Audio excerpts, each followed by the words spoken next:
Okay. So சின்ன ஒரு introduction மாதிரி நம்ம வந்து என்ன பண்ணலாம்னா, ஃபர்ஸ்ட் வந்து எப்படி பார்த்த ஒரு வசனம் தான் இதுனா, யோவான் 4ஆம் அதிகாரத்துல இயேசு கிறிஸ்து வந்து சமாரிய ஸ்திரீ கிட்ட வந்து பேசிட்டு இருக்காரு. ஓகே. சமாரியர்கள் சொல்லி பார்க்கும்போது நம்ம ஏற்கனவே நம்ம வந்து மேப்ல பார்த்துருப்போம். Map of Jesus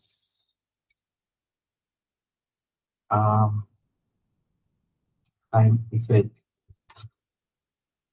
okay. சொல்லி பார்க்கும்போது சமாரியா சொல்றது வந்து இங்க இருக்கிற ஒரு land. Okay. Region of Samaria. Okay. அப்புறம் எரிகோ, மவுண்ட் ஒலிவ் மலை, எருசலேம், அப்புறம் மேல பாத்தீங்கன்னா நாசரேத். இது வந்து ரீஜியன் ஆஃப் கலிலி. ஸோ பாத்தீங்கன்னா நம்ம 3 ஸ்டேட்டா பிரிக்கலாம். எப்படி வந்து தமிழ்நாடு, கர்நாடகா, மகாராஷ்டிரா சொல்ற மாதிரி. ஓகே. தமிழ்நாடு கேபிட்டல் சென்னை மாதிரி இங்க வந்து என்னது எருசலேம் தான் கேபிட்டல் வச்சுக்கோங்க. ஸோ வரணும்னா டிராவல் பண்ணணும்னா அப்படியே மேலே போகணும். மும்பை மும்பையிலேருந்து வரணும்னா, மும்பை சொல்றது காட்டிலும் மகாராஷ்டிரால இருந்து வரணும்னா நடுவில் கர்நாடகாவில தான் வந்தாங்க சொல்லி பார்க்குது. பாத்தீங்கன்னா இங்கேயும் மக்கள் யூதர்கள் இருக்காங்க, இங்கேயும் வந்து பாத்தீங்கன்னா யூதர்கள் இருக்காங்க. ஓகே. ஆனா இங்க இருக்க யூதர்கள் வந்து எருசலேம் பக்கத்துல இருக்கிறதுனால நிறைய பெரிய பரிசேயர்கள், சதுசேயர்கள் அந்த மாதிரி இருக்காங்க. இங்க இருக்கவங்க நிறைய பேர் வந்து பாத்தீங்கன்னா படிக்காதவங்க யூதர்கள். ஆனா அவங்க வந்து மீன் பிடிக்கிறவங்க அந்த மாதிரி கலிலியா. சவக்கடல்ல வந்து மீனே கிடைக்காது. ஏன்னா அது வந்து சால்ட் வாட்டர், ஃபுல்லாவே பயங்கர டென்ஸ் சால்ட் வாட்டர். நம்ம நம்ம போய் முழுக முடியாது. உள்ள போய் விழுந்தாலே நம்ம வந்து மிதப்போம் ஆக்சுவலா சவக்கடல்ல, டெட் சீல. ஓகே. ஆனா இது வந்து அந்த மாதிரி கிடையாது. இது வந்து நார்மல் கடல். இங்க மெடிட்டரேனியன் சி. ஓகே. மத்திய திரைக்கடல் மாதிரியே தான் இதுவும் வந்து பார்த்தீங்கன்னா ஒரு இது கடல், சால்ட் வாட்டர். இங்கே மீன் கிடைக்கும் சொல்லுவோம். இங்கேதான் கெப்பர்நகூம், இங்கேதான் வந்து யாரோட வீட்டு இருக்கு சொல்லி பார்த்தீங்கன்னா பேதுரு, யோவான், யாக்கோபு, அந்திரேயா இவங்களோட வீட்டுல இங்கதான் இருக்கு. இங்கதான் வந்து பாத்தீங்கன்னா இயேசு கிறிஸ்து 5000 பேர் 4000 பேர்லாம் போஷித்தாரு, சாப்பாடு கொடுத்தாரு சொல்லுவோம். ஓகேவா? சரி. என்னதுன்னா இயேசு கிறிஸ்து ஒரு வாட்டியும் வந்து எருசலேமுக்கு வரணும்னா என்ன பண்ணணும்? சமாரியா வழியை தான் வந்துடணும். ஓகே. இந்த ரீஜன் வழியை தான் வந்துடணும். இங்க வரும்போது இந்த சமாரியர்களுக்கு வந்து பாத்தீங்கன்னா இஸ்ரேல் மக்கள் உண்மையா வணங்குகிற தேவனை வந்து தெரியாதான். ஓகே. அதனாலதான் இயேசு கிறிஸ்து சொல்றாரு சொல்லி பாத்தீங்கன்னா, அவங்க கிட்ட வந்து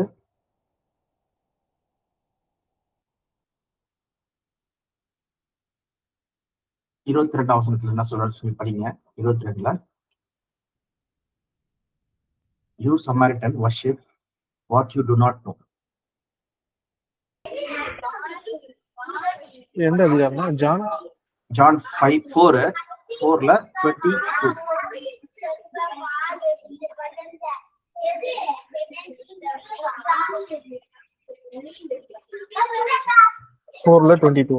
ஆமா ஆமா. நீங்கள் அறியாததை தொழுது கொள்கிறீர்கள், நாங்கள் அறிந்திருக்கிறதை தொழுது கொள்கிறோம், ஏனென்றால் ரட்சிப்பு யூதர்கள் வழியாய் வருகிறது. ஓகே. நீங்கள் அறியாததை தொழுது கொள்கிறீர்கள், நாங்கள் அறிந்திருக்கிறதை தொழுது கொள்கிறோம். சொல்லும்போது பாத்தீங்கன்னா இவங்களுக்கு வந்து யாரை வந்து வணங்குறாங்க, யாரை தொழுது கொள்றாங்கன்னு சொல்லி யாருக்கு தெரியுமா? யூதர்கள் தெரியுமா.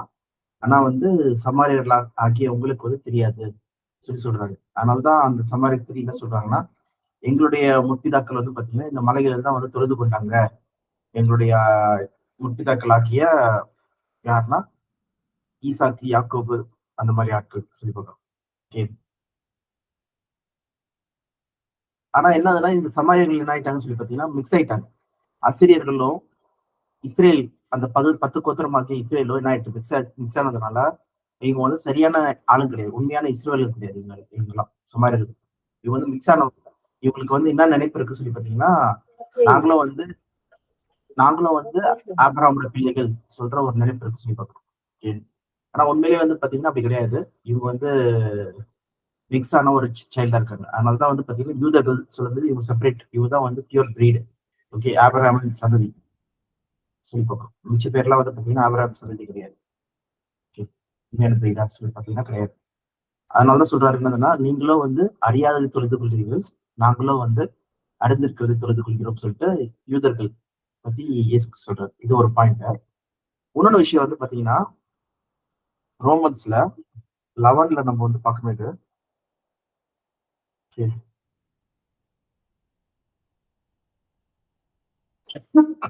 11 இல்ல.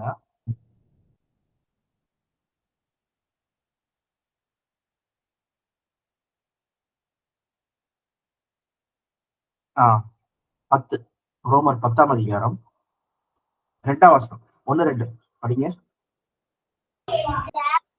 சகோதரரே, இஸ்ரவேலர் ரட்சிக்கப்பட வேண்டும் என்பதே என் இருதயத்தின் விருப்பமும் நான் தேவனை நோக்கி செய்யும் விண்ணப்பமுமா இருக்கிறது. தேவனை பற்றி அவர்களுக்கு வைராக்கியம் உண்டென்று அவர்களை குறித்து சாட்சி சொல்கிறேன். ஆகிலும் அது அறிவுக்கேற்ற வைராக்கியம் அல்ல. ஓகே, இப்ப என்னாச்சு? டேபிள் வந்து டர்ன் ஆயிடுச்சு. ஓகே, டர்ன் ஆயிடுச்சுன்னா என்னதுன்னா, நம்ம இங்க பார்க்கும்போது யூதர்கள் தான் வந்து பாத்தீங்கன்னா அவங்க என்ன வர்ஷிப் பண்றாங்கன்னு சொல்லி தெரிஞ்சு வர்ஷிப் பண்றவங்களா இருக்காங்க. தே நோ, அவங்களுக்கு அந்த நாலேஜ் இருக்கு, அண்டர்ஸ்டாண்டிங் இருக்கு. ஓகே, அதை வச்சு என்ன பண்றாங்கன்னா யூதர்கள் வர்ஷிப் பண்றாங்கன்னு சொல்லி சொல்றாங்க. அடுத்து இங்க சொல்லும் போது என்ன ஆயிடுச்சு பாத்தீங்கன்னா, யூதர்கள் வந்து வைராக்கியம் இருக்கு, ஆனா அது என்ன இல்லை, அறிவுக்கேற்ற வைராக்கியம் இல்லை சொல்லி சொல்லிட்டாங்க. அப்ப எது மேல இவங்களுக்கு வைராக்கியம் இருக்கு சொல்லி பாத்தீங்கன்னா, நியாயப்பிரமாணத்தின் மேல வைராக்கியம் இருக்கு, நியாயப்பிரமாணத்தின் கட்டளைகள் மேல வைராக்கியம் இருக்கு சொல்லி போகிறோம். ஓகே, ஆனா அது அது எது மேல இல்ல, விசுவாசத்தின் மேல இல்ல சொல்றத நம்ம கீழே நம்ம படிச்சுட்டு வர்றது. இது கூட நம்ம நேத்தி கூட பார்த்திருந்தோம். ஓகே, இயேசு கிறிஸ்துவ விசுவாசிக்கணும், அவர் மரித்தோர் இருந்து தேவன் வந்து அவர் 3ஆம் நாள் உயிர்த்தெழுப்பினார் சொல்றத நம்ம இதயத்துல நம்ம மீது பிலீவ் பண்ண மீது நம்ம ரட்சிக்கப்படுவோம். ஓகே, இதயத்தில் விசுவாசிக்கணும், வாயிட அறிக்கை பண்ணணும் சொல்றதுதான் வந்து ரட்சிப்பு, விசுவாசத்தினால் வர்றது சொல்லி பார்க்கணும். ஓகேவா? இவங்களுக்கு என்னதுன்னா கிரியையினால செய்யற மக்களா இருக்காங்க சொல்லி பார்க்கணும். அப்ப என்னாச்சுன்னா இவங்களுக்கு வைராக்கியம் இருக்கு, ஆனா என்ன இல்லை, அறிவுக்கேற்ற வைராக்கியம் இல்லை, அந்த நாலேஜ் இல்லை சொல்லி பார்க்கணும். ஓகே, ஸோ பாத்தீங்கன்னா இது நம்மளுக்கு என்ன பாடமா இருக்கு சொல்லி பாத்தீங்கன்னா, சும்மா எக்ஸாம்பிள் தான் நம்ம பாக்குறது. இது நம்மளுக்கு என்ன பாடமா இருக்கு சொல்லி பாத்தீங்கன்னா, தேவன் புறஜாதி மக்களை வந்து புறஜாதி மக்களாக்கிய நம்மளே வந்து என்ன பண்றாரு, சபையின் அழைப்புக்கு அழைச்சிருக்கிறாரு. நம்மளுக்கு இப்போ இந்த சூழ்நிலையில நம்ம என்ன செய்யணும் சொல்ற தெளிவான அறிவை வந்து தேவன் என்ன பண்றாரு, நம்மளுக்கு கொடுக்குறாரு.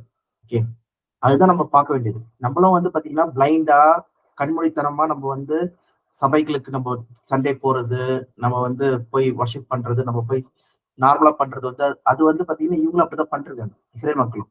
ஓகே, அவங்க வந்து சடங்காச்சாரமா பண்ணிருக்காங்க. அப்படி இல்லாதபடிக்கு அறிவுக்கேற்ற வைராக்கி நமக்குள்ள இருக்கணும், நாலேஜ் அண்டர்ஸ்டாண்டிங்கோட இருக்கணும், புரிதலோட இருக்கணும். ஸோ அந்த இதுதான் நம்ம வந்து இப்போ சபையின் அழைப்புல பார்த்துட்டு இருக்கோம். அண்டர்ஸ்டாண்டிங்கோட நம்ம வந்து தேவனை தொழுது கொள்ளும் தான் நம்ம உண்மையா என்ன பண்ண முடியும், அவர் தொழுது கொள்ள முடியும் சொல்லி பார்க்கிறோம். இல்லைன்னா நம்ம வந்து ஒரு சடங்காச்சாரமா இல்லைன்னா பாரம்பரியமா இல்லைன்னா வந்து கலாச்சாரம் வகையில நம்ம வந்து என்ன பண்றவங்களா ஆயிடும் சொல்றோம். நம்மளுக்கு எந்த வித தெளிவு இல்லாம நம்ம போற பாதை நம்மளுக்கு தெளிவா இருந்தாதான் நம்ம டெஸ்டினேஷன் கரெக்டா இருக்கும். ஓகே, ஃபர்ஸ்ட் ஆஃப் ஆல் நம்ம டெஸ்டினேஷன் தெரிஞ்சாதான் நம்ம போற பாதையும் கரெக்டா இருக்கும். ஓகே, அந்த நாலேஜ் தான் வந்து பவுல் என்ன சொல்றாருன்னா, நீ சொல்றாரு அவங்களுக்கு அறிவு இல்லப்பா அப்படின்னு சொல்லிட்டு, யாருக்கு, யூதர்களுக்கு. ஓகே, அவங்களுக்கு வைராக்கியம் இருக்கு, ஆனா அறிவு இல்லை. ஸோ அப்படி நம்ம இருக்கக்கூடாது, நம்மளுக்கு வந்து அறிவுக்கேற்ற வைராக்கியம் இருக்குன்னு சொல்றதுதான் நம்ம இங்க தெரிஞ்சுக்கிறது. சரி, இது சும்மா ஒரு அண்டர்ஸ்டாண்டிங் தான். சிங்கராஜ் வந்தாச்சா நீங்க? சிங்கராஜ், ஆனந்தி,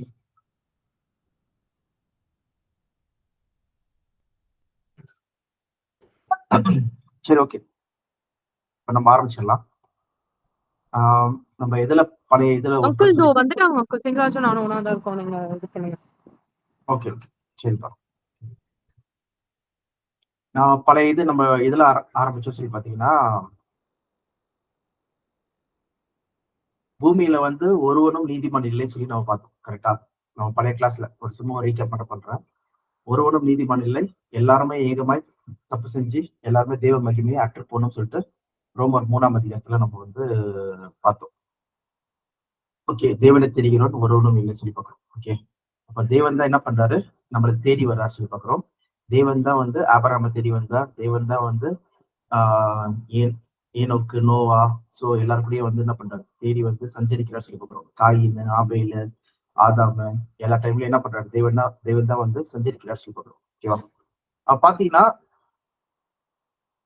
சுயமா அவங்க வந்து நன்மை தீமை கனி சாப்பிட்ட பிறகு கூட வந்து அவங்க இருதய எதை நோக்கி இருக்குன்னு சொல்லி பார்த்தீங்கன்னா தீமையை நோக்கி தான் இருக்கு. அவங்க வந்து உணர்வு உள்ளவங்க இல்லைன்னு சொல்லி பார்க்குறோம். நீதிமான் ஒருவனும் இல்லை சொல்லி பார்க்குறோம்.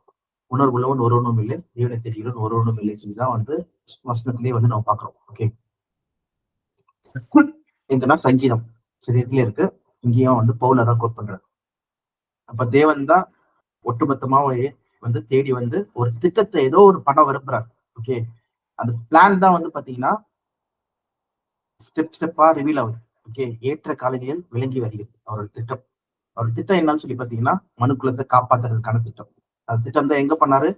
ஆதியாகமம் ஜெனிசஸ் 3ல வந்து என்ன சொல்றாரு? உன் வித்துக்கும் அவள் வித்துக்கும் பகை உண்டாக்குவேன்,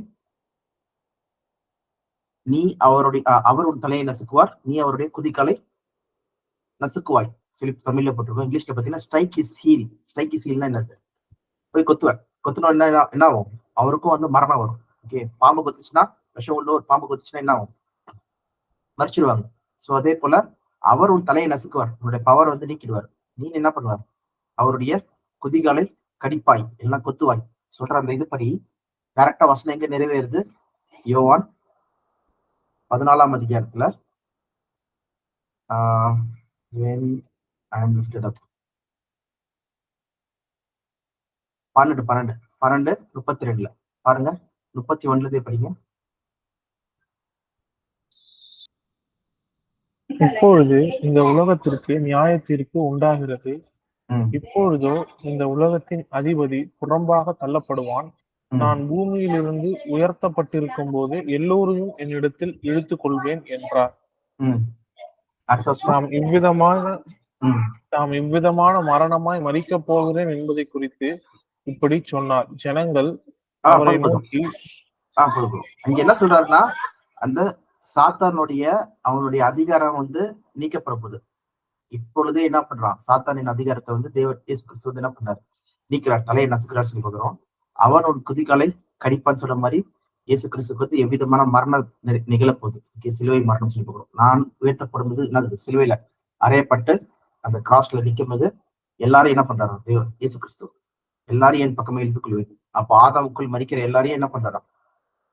கிறிஸ்துக்குள் இழுத்துக்கிறாரு சொல்லி பார்க்கிறோம். எல்லாருக்கும் உயிர் தெரிந்தார். ஆதாமுக்குள் எல்லாரும் மறிக்கிறார்கள், கிறிஸ்துக்குள் எல்லாரும் உயிர்ப்பிக்கப்படுவார்கள். ரிசரக்ஷன் சொல்லி பார்க்கிறோம். இதுதான் வந்து நம்ம எங்க படிக்கிறோம்? எப்ரேயர்ல கூட படிக்கிறோம். ஹீப்ரூஸ் 2ஆம் அதிகாரம் 14. இந்த வசனம் நம்ம நிறைய தடவை படிச்சிருக்கோம். ஒரு இப்ப கூட படிச்சிருங்க. 14, 15.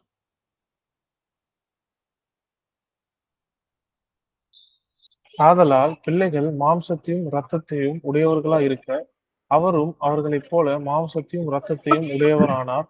மரணத்திற்கு அதிகாரியாகிய பிசாசானவன் தமது மரணத்தினாலே அழிக்கும்படிக்கு ஜீவ காலமெல்லாம் மரண பயத்தினாலே அடிமை தனத்திற்குள்ளானவர்கள் யாவரையும் விடுதலை பண்ணும்படிக்கு அப்படி ஆனார். ஓகே, இயேசு கிறிஸ்து அப்ப வந்த நோக்கமே என்னது? பர்பஸ் என்னது?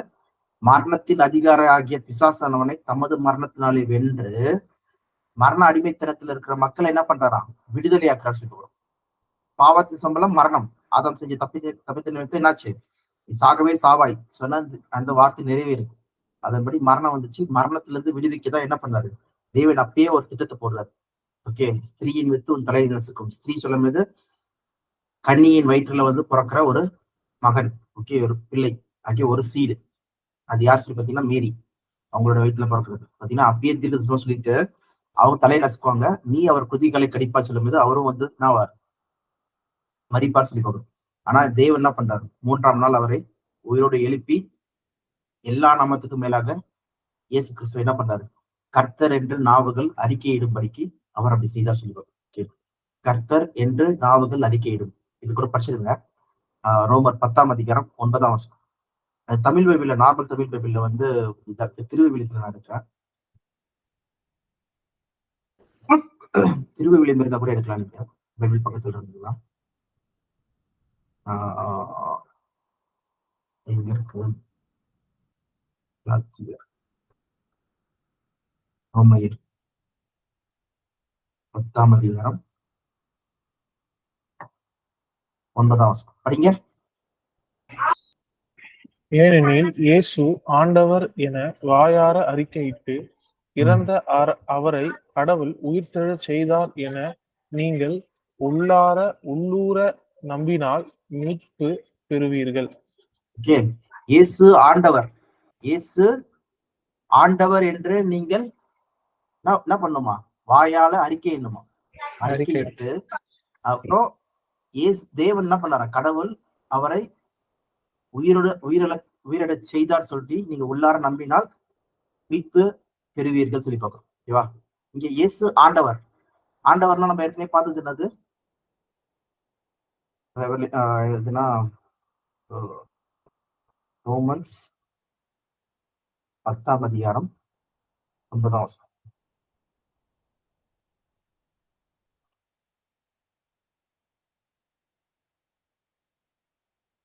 Jesus is Lord.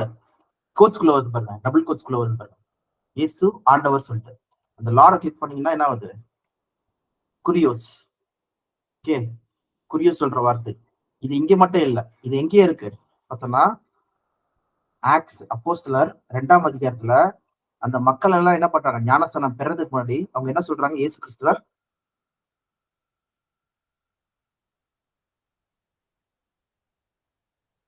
36 படிங்க.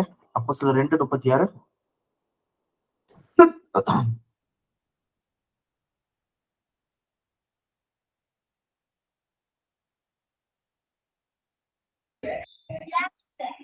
ஆகையால் நீங்கள் சிலுவையில் அறைந்த இந்த இயேசுவை தேவன் ஆண்டவரும் கிறிஸ்துவுமாக்கினார் என்று இஸ்ரவேல் குடும்பத்தார் யாவரும் நிச்சயமாய் அறிய கடவர்கள் என்றான். என்ன சொல்றாரு? அறிய கடவர்கள். கடவர்கள் என்னது? நிச்சயமாய் நீங்க என்ன பண்ணணும்? தெரிஞ்சுக்கணும். இஸ்ரவேல் ஆகிய ஜனங்களே, நீங்க உண்மையா என்ன பண்ணணும்? இது தெரிஞ்சுக்கணும். நீங்க சிலுவையில அறைஞ்ச இயேசு கிறிஸ்து யாரு? இயேசு கிறிஸ்து யாரு? அவர் தான் மெசியா. அவர் தான் யாரு? ஆண்டவர். அவர் தான் லார்டு. Okay, Lord. இங்க எந்த லார்டு சொல்றாங்கன்னு சொல்லி பாத்தீங்கன்னா, இதுக்கு முந்தின வசனம் படிங்க, 34-35. பரலோகத்திற்கு எழுந்து போகவில்லையே, நான் உம்முடைய சத்துருக்களை உமக்கு பாதபடியாக்கி போடும் வரைக்கும் நீர் எனது வலது பாரிசத்தில் உட்காரும் என்று கர்த்தர் என் ஆண்டவருடனே சொன்னார் என்று அவனே சொல்லி இருக்கிறான். ஓகே, சங்கீதம் 110:1. ஓகே, அந்த 110:1 எது சொல்றாங்க? தீர்க்கதரிசனம்.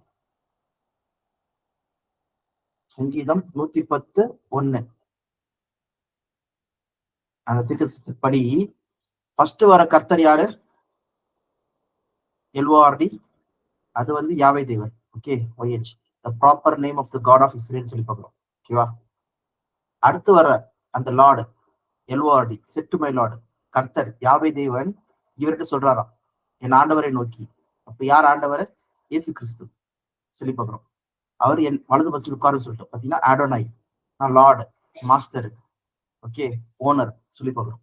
பழைய ஏற்பாடுல ஓனர், மாஸ்டர், லார்ட் சொல்லி பார்க்கிறோம். புதிய ஏற்பாடுலையும் பாத்தீங்கன்னா குரியோஸ் சொல்றது, லார்டு, மாஸ்டர், ஓனர் சொல்ற வார்த்தை தான் இங்கே இருக்கு, சர், லார்ட் சொல்லி பார்க்கிறோம். ஓகேவா?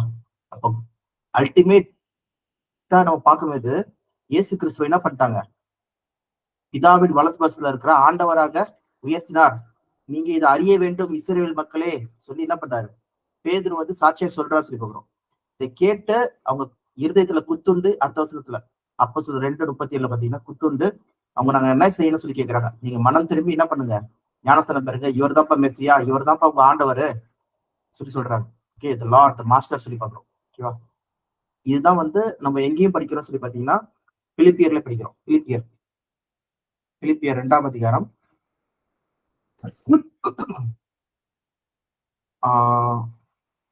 9, 10, 11 படிங்க.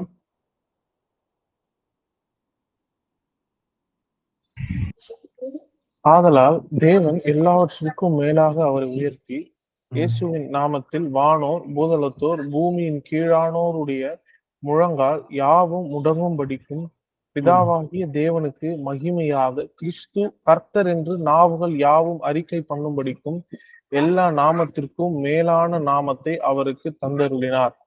என்ன போட்டிருக்கு? இயேசு கிறிஸ்து யாரு? கர்த்தர், லார்ட், ஆண்டவர் சொல்லி பார்க்கிறோம். இங்கேயும் இந்த யூஸ் பண்ண வார்த்தை எதுன்னு சொல்லி பார்க்கலாம். இங்க நம்ம ஏற்கனவே பார்த்தது என்னது?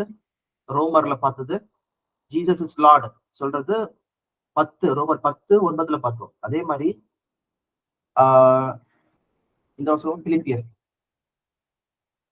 பிலிப்பியன்ஸ் 2, இந்த வசனம் என்னது 11.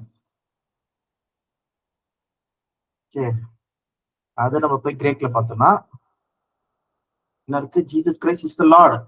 என்ன வருது? குரியோஸ். Okay, Lord, master, sir. Okay, அதே வார்த்தை அங்க யூஸ் பண்ணப்பட்ட வார்த்தையே தான் இங்க இருக்கு சொல்லி பார்க்கிறோம். அப்போ இயேசு கிறிஸ்துவ இதை என்ன பண்றாரு? சாட்சி சொல்றாரு. அவர் என்ன சொல்றாரு சொல்லி பார்க்கலாம். எங்கன்னா லூக்கா 22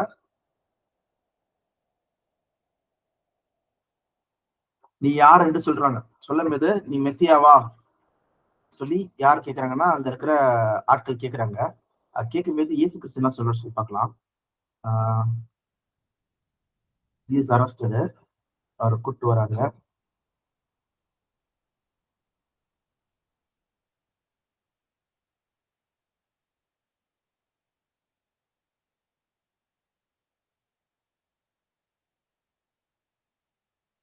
ஒரே நிமிஷம். 22 லூக்கா 22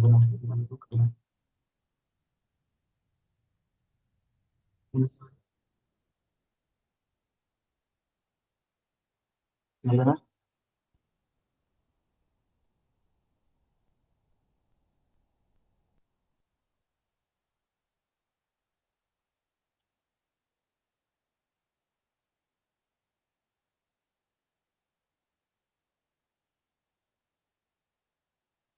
மார்க் 14 இருக்கு சொல்லி போட்டிருக்கு. மார்க் 14 போலாம்.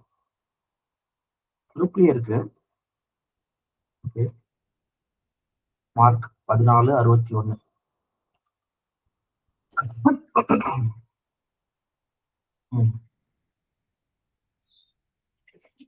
அவரோ அவரும் ஒரு உத்தரவு பேசாதிருந்தார். மறுபடியும் பிரதான ஆசாரியன் அவரை நோக்கி, நீ ஸ்தோத்தரிக்கப்பட்ட தேவனுடைய குமாரனாகிய கிறிஸ்துதானா என்று கேட்டான். மெசியாவா சொல்லி கேக்குறாங்க. அதுக்கு இயேசு என்ன சொல்றாரு? அதற்கு இயேசு, நான் அவர்தான். மனுஷகுமாரன் வீற்றிருப்பதையும் வானத்தின் மேகங்கள் மேல் வருகிறதையும் நீங்கள் காண்பீர்கள் என்றார். மனுஷகுமாரன் பிதாவின் அதான் right hand of the mighty one, பிதாவின் வலது பக்கத்தில் உட்கார்ந்து இருக்கிறதையும் மேகத்தின் வர்றதையும் நீங்க என்ன பண்ணுவீங்க? பாப்பீங்க சொல்லி சொல்றாரு. ஓகே, அப்ப பாத்தீங்கன்னா இங்க சங்கீதம் 101 110 நம்ம பார்த்த விஷயம் தான். ஓகேவா? இயேசு கிறிஸ்து ஆண்டவர் அது சொல்றத நீங்க எல்லாம் தெரிஞ்சுக்கணும் சொல்லிட்டு என்ன சொல்றாரு? பவுலா இருக்கட்டும், பேதுருவா இருக்கட்டும், எல்லாருமே என்ன பண்றாங்க? அறிக்கையிடுறாங்க சொல்லி போறாங்க. இயேசு கிறிஸ்து தான் லார்டு, லார்டு, லார்ட் சொல்லிட்டு. இது எங்க நம்ம படிக்கலாம்னா 1 கொரிந்தியன்ஸ் நம்ம ஏற்கனவே படிச்சதுதான். கொரிந்தியர் 8ஆம் அதிகாரம் 6ஆம் வசனம் படிங்க.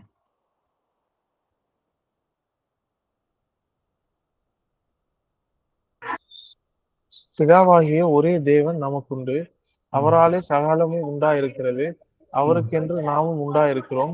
இயேசு கிறிஸ்து என்றும் ஒரே கர்த்தரும் நமக்குண்டு, அவர் மூலமாய் சகலமும் உண்டாயிருக்கிறது, அவர் மூலமாய் நாமும் உண்டாயிருக்கிறோம். பாத்தீங்கன்னா லார்டு. ஓகேவா? இங்க லார்டுன்னு வருது. அந்த வசனத்தை நான் இங்கேயே பாக்குறேன். 1 கொரிந்தியன்ஸ் 8:6 நம்ம உள்ள போய் பார்த்தோம்னா அங்க வர லார்டு வரது வந்து பாத்தீங்கன்னா குரியோஸ். ஓகேவா? பாத்தீங்கன்னா அதே வார்த்தை தான் என்ன பண்ணப்பட்டிருக்கு? லார்ட், லார்ட், லார்ட் சொல்லிட்டு கிரைஸ்டுக்கு வந்து சொல்லப்பட்டிருக்கு சொல்லி பார்க்கிறோம். ஓகேவா? கர்த்தராகிய இயேசு கிறிஸ்து, கர்த்தராகிய இயேசு கிறிஸ்து. அங்க எங்கெல்லாம் லார்டு வருதோ அது வந்து என்னதுன்னா மாஸ்டர், என்ன சார், என்ன லார்டு, ஆண்டவராகிய இயேசு கிறிஸ்து சொல்லி பார்க்கிறோம். ஓகேவா? சோ இது வந்து தேவன் என்ன பண்றாராம்? அவரை வந்து அக்னாலேஜ், ஒவ்வொரு நாவும் என்ன சொல்லுமா? இயேசு கிறிஸ்து ஆண்டவர் சொல்லி சொல்லணுமா? Every tongue confuse. இதுதான் ரோமர்ல கூட என்ன பார்த்தோம்?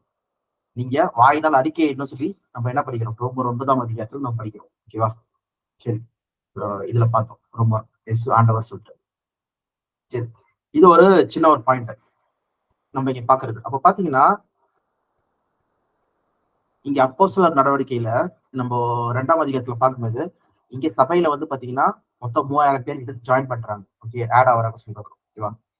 அப்படியே வந்து ஸ்டெப் பை ஸ்டெப்பா நம்ம என்ன பார்க்கணும்னா அடுத்ததா வந்து இவங்க கிட்ட இருந்து புரஜாதி மக்களாகிய யார் ஜாயின் ஆகுறாங்க? பெந்தைகோஸ்தே ஃபார் எக்ஸாம்பிள் இங்க வந்து 3000 பேர் ஜாயின் ஆகுறாங்க சபையில. இதே போல நம்ம வந்து 10ஆம் அதிகாரம் நம்ம படிச்சோம்னா அங்க வந்து யார் ஜாயின் ஆகுறாங்கன்னு சொல்லி பாத்தீங்கன்னா கொர்நேலியு வீட்டுல வந்து பாத்தீங்கன்னா பரிசுத்தவை அதே மாதிரி கொடுக்கப்படுது. அப்போஸ்தலர்களுக்கு எப்படி வந்து பரிசுத்தவை கொடுக்கப்பட்டதோ, எப்படி அப்போஸ்தலர்களுக்கு வந்து அந்த பரிசுத்தவின் வரங்கள் கொடுக்கப்பட்டதோ, அதே போல இவங்களுக்கு வந்து பாத்தீங்கன்னா புறஜாதி மக்களாகிய கொர்நேலியு வீட்லயும் வந்து பாத்தீங்கன்னா புறஜாதி மக்களாகிய இவங்களுக்கு வந்து தேவனுடைய பரிசுத்தவை கொடுக்கப்பட்டு இவங்களும் ஞானஸ்தானம் பெறாங்க சொல்லிருக்கோம். கிறிஸ்துவின் நாமத்தினாலே ஞானஸ்தானம் பெறாங்க சொல்லிருக்கோம். சோ இப்ப நம்ம வர பேட்டர்ன் பாத்தீங்கன்னா வந்து சபை சொல்றது வந்து பாத்தீங்கன்னா அது எப்ப ஆரம்பிக்குன்னு சொல்லி பாத்தீங்கன்னா இயேசு கிறிஸ்து மரித்து உயிர் தெழுந்து போயிட்ட பிறகு எருசலேம்ல வெயிட் பண்ண சொல்றாரு. எருசலேம்ல அந்த பெந்தைக்கோஸ்து நாள்ல வந்து அந்த என்னது பரிசுத்தை வந்து வழங்கப்படுது. அப்புறம் இருக்கிற மக்களுக்கு தான் என்ன பண்றாங்க, சுவிசேஷம் அறிவிக்கிறாங்க. அறிவிக்கும் போது முதலாவது அந்த அப்போஸ்தலர் 2ஆம் அதிகாரத்துல இருக்கிற ஏகப்பட்ட யூதர்கள் வந்து என்ன வராங்க, ஃபர்ஸ்ட் சபையில வந்து ஜாயின் பண்றாங்கன்னு சொல்லி பார்க்கிறோம். பின்பு யூதர்கள் இல்லைன்னா இஸ்ரேல் மக்கள் என்ன வராங்க, நிறைய பேர் வந்து என்ன மறுதளிக்கிறாங்க, தேவனை விட்டு விலகுறாங்கன்னு சொல்லி பார்க்கிறோம். அப்போ புறஜாதி மக்கள் ஜாயின் ஆகுறாங்கன்னு சொல்லி பார்க்கிறோம். ஓகே, இப்படிதான் நம்ம வந்து இன்ட்ரோடக்ஷன் பார்த்தோம். ஓகே, அப்போ டைம் ஃப்ரேம் வந்து பாத்தீங்கன்னா இயேசு அந்த பெந்தைக்கோஸ்து நாள்ல இருந்து இயேசு கிறிஸ்துவின் முதலாம் வருகையாகிய அந்த வந்து மரித்து உயிர் தந்து போயிட்ட பிறகு இந்த பெந்தைக்கோஸ்து நாள்ல இருந்து இயேசு கிறிஸ்துவோடைய 2ஆம் வருகை. ஓகே, அவர் வந்து அவருடையவர்கள் கூட்டிக் கொண்டு போற டைம் வரைக்கும் இருக்கிறது தான் வந்து சபையுடைய அழைப்பின் டைம் ஃப்ரேம். இந்த கேப்குள்ள தான். இதுக்கு முன்னாடியோ சபைக்கு வந்து ஒரு அழைப்பு கிடையாது, சபையின் அழைப்பு ஒண்ணு கிடையாது, இதுக்கு அப்புறமும் வந்து இருக்க போறது கிடையாது சொல்லுறோம். அப்ப இந்த டைம் கேப்குள்ள யாரெல்லாம் வந்து கிறிஸ்துவ ஏத்துக்கொள்றாங்களோ, யாரெல்லாம் கிறிஸ்துவ பின்பற்றாங்களோ அவங்க மட்டும் தான் என்ன பண்ண முடியும், சபையா இருக்க முடியும் சொல்லி பார்க்கணும். ஓகேவா, இவங்களுக்கு கிடைக்க போற ரிவார்டு கூட நம்ம பார்த்தோம். ஓகே, மகிமைகள்லாம் என்னன்னு சொல்லி பார்த்தோம். திருப்பி நம்ம கடைசியா நம்ம பார்க்கலாம். இப்போ நம்ம டேரக்டா சப்ஜெக்ட்ல போயிடலாம். இன்ட்ரோடக்ஷன் எதுக்குன்னா ஆனந்தி அப்புறம் சிங்கராஜ் உங்க 2 பேரும் இல்லாதனால அவங்களுக்கு ஒரு ரீகேப் மாதிரி. ஓகேவா, இப்ப நம்ம என்ன பார்த்துட்டு இருந்தோம்னா போன கிளாஸ்ல வந்து நியாயப்பிரமாணங்கள் வந்து யாருக்கு கொடுக்கப்பட்டிருந்ததுன்னா இஸ்ரேல் மக்களுக்கு கொடுக்கப்பட்டிருந்தது. அது எதுக்காக கொடுக்கப்பட்டது சொல்லிதான் நம்ம வந்து பார்த்தோம். ஓகேவா, இப்ப நியாயப்பிரமாணம் கொடுக்கப்பட்ட நோக்கம் என்னதுன்னா பாவம் என்னதென்று தெரிந்து கொள்வதற்காக. நியாயப்பிரமாணம் இல்லாத மீது தப்புனே கிடையாது சொல்லி பார்க்கிறோம். ஓகே, நான் பாவம் இல்லாதவனா இருந்தேன். நியாயப்பிரமாணம் வந்த பிறகு எது தப்புன்னு தெரிஞ்ச உடனே அப்புறம் நான் செய்யறது தப்புன்னு சொல்லி தெரிஞ்சிச்சு. அப்ப என்ன பாவமானது உயிர் பெற்றது, அதுக்கு வந்து ஜீவன் வந்துருச்சு சொல்லிதான் நம்ம என்ன படிச்சோம், ரோமர் 7ஆம் அதிகாரத்துல படிக்கிறோம் சொல்லி பார்க்கிறோம். சோ இப்படிதான் நிலைமை இருக்கு. இது வரைக்கும் புரிஞ்சா உங்களுக்கு? ஏதாவது கேள்விகள் இருக்கா? இல்லண்ணா. ஓகே, இப்ப நம்ம வந்து நெக்ஸ்ட் இப்ப நம்ம வந்து பாவம் இல்ல சொல்லி நம்ம நியாயப்பிரமாணம் இல்லாத மீது பாவம் இல்லாதவங்க தான் இருந்தோம். நியாயப்பிரமாணம் வந்த பொழுது பாவம் உயிர் பெற்றது சொல்லி சொல்லி பார்த்தோம். இப்போ சரி, நியாயப்பிரமாணம் வந்துருச்சு.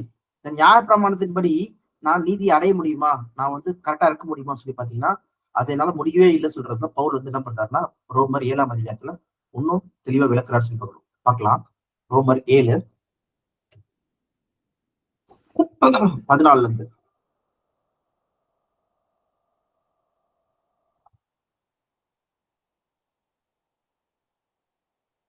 படிக்கலாம். ரோமர் 7:14. மேலும் நமக்கு தெரிந்திருக்கிறபடி நியாயப்பிரமாணம் ஆவிக்குரியதா இருக்கிறது. நானோ பாவத்திற்கு கீழாக விற்கப்பட்டு மாம்சத்திற்குரியவனாய் இருக்கிறேன். ஏன் சொல்றாரு? ஒரு நிமிஷம், ஏன் சொல்றாரு? நியாயப்பிரமாணம் ஆவிக்குரியதா இருக்கு, ஆனா நானும் மாம்சத்திற்கு விற்கப்பட்டிருக்கிறேன் சொல்லி சொல்றாரு. ஏன்?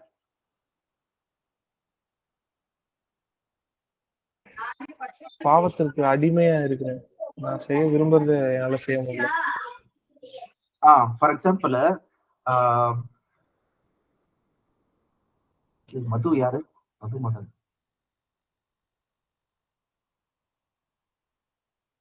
ஓகே, சோ நம்ம வேணா ஒரு வசனம் வேணா பார்க்கலாம், கொஞ்சம் அண்டர்ஸ்டாண்டிங்காக. மத்தேயு 5ஆம் அதிகாரம் எடுத்துக்கோங்க. நம்ம திருப்பி ரோமருக்கு வருவோம். என்னதுன்னா 21ஆம் வசனம் படிங்க.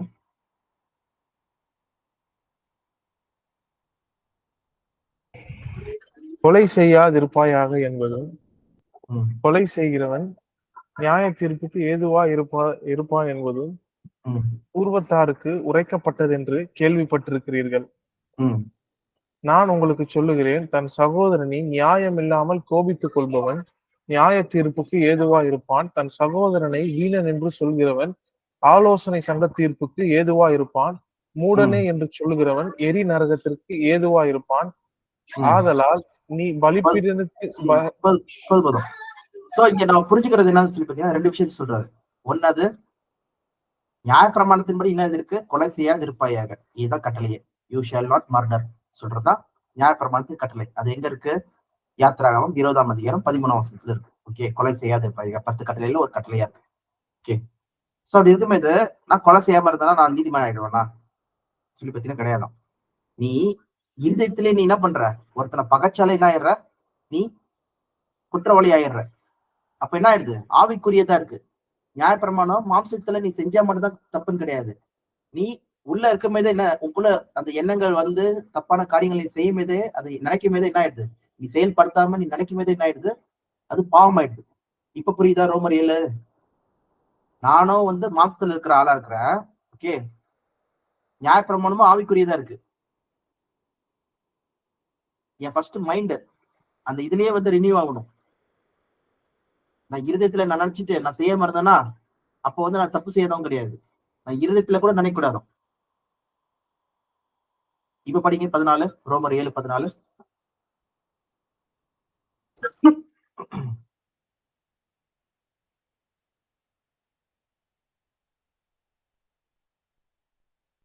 ரோமர் 7:14 இருந்து. மேலும் நமக்கு தெரிந்திருக்கிறபடி நியாயப்பிரமாணம் ஆவிக்குரியதா இருக்கிறது. நானும் பாவத்திற்கு கீழாக விற்கப்பட்டு மாம்சத்திற்குரியவனா இருக்கிறேன். அடுத்தது. எப்படி எனில் நான் செய்கிறது எனக்கே சம்மதி இல்லை. நான் விரும்புகிறதை செய்யாமல் நான் வெறுக்கிறதையே செய்கிறேன். நான் விரும்புவதை செய்யாமல் வெறுக்கிறதை செய்கிறேன். அப்படியே படிங்க. இப்படியே நான் விரும்பாததை செய்கிறவனா இருக்க நியாயப்பிரமாணம் நல்லதென்று ஒத்துக்கொள்கிறேனே. ஆதலால் நான் அல்ல, எனக்குள் வாசமா இருக்கிற பாவமே அப்படி செய்கிறது. அது எப்படி எனில் என்னிடத்தில், அதாவது என் மாம்சத்தில் நன்மை வாசமாய் இருக்கிறதில்லை என்று நான் அறிந்திருக்கிறேன். நன்மை செய்ய வேண்டும் என்கிற விருப்பம் என்னிடத்தில் இருக்கிறது, நன்மை செய்வதோ என்னிடத்தில் இல்லை. ஆதலால் நான் விரும்புகிற நன்மையை செய்யாமல் விரும்பாத தீமையே செய்கிறேன். அந்தபடி நான் விரும்பாததை நான் செய்தால் நான் அல்ல, எனக்குள்ளே வாசமா இருக்கிற பாவமே அப்படி செய்கிறது. சரி, இதுல என்ன புரியுது? இதுல என்ன புரியுது? சிங்கராஜ் நீங்க இருக்கீங்களா? நீங்களும் சொல்லலாம். அண்ணா நான் லைன்ல தான் இருக்கேன். ஓகே ஓகே, உங்களுக்கு புரியுதுல? இதுல என்ன சொல்றாங்க? பாவம் வந்து செய்ய விரும்பாததை வந்து என்ன செய்ய வைக்கிறது. அடிமை ஜனத்துல நான் இருக்கிறேன். நன்மை செய்ய விரும்பினாலும் நான் செய்ய முடியல அப்படின்ற. நன்மை செய்ய விரும்பினாலும் நான் அதை செய்ய முடியல. ஆனா நான் செய்யக்கூடாத தீமைய நான் வந்து விருப்பத்தோட செய்யறேன். ஈஸியா செஞ்சிடறேன். ஓகே, ஈஸியா செஞ்சிடறேன். என் மனசு வந்து அதான் செய்யணும்னு நினைக்கிறேன். பட் நம்ம சரீரம் வந்து அது ஒத்துக்க மாட்டேங்குது. நன்மை செய்யறதுக்கு வந்து விருப்பப்பட மாட்டேது. கரெக்டா? சோ அப்போ பவுல் என்ன சொல்றாருங்க? நான் அல்ல, எனக்குள் வாசமா இருக்கிற பாவமே அப்படி செய்யுது. அப்ப நான் அல்ல, நான் கிடையாது சொல்றாரு. என் இருதயம் வந்து அது விரும்பல.